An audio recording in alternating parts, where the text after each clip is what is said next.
अभी हम verb know, learn and found से रिलेटेड जो है चंद एरर्स ऑफ एक्सप्रेशन को करेक्ट करने की कोशिश करेंगे। जैसा कि हमारा पहला सेंटेंस है, they came to know as to how we did this. तो ये सेंटेंस आपका एक्सप्रेशन के एतबार से गलत है।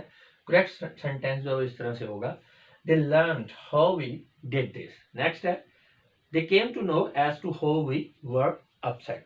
तो ये भी आपका गलत सेंटेंस। करेक्ट सेंटेंस इस तरह से होगा, they found out why we were upset. Alia went to academy to know cricket. जी नो नहीं आएगा यहाँ पे, Alia went to academy to learn cricket. Next है, आसिफ नो टू राइट। गलत, Asif knows how to right.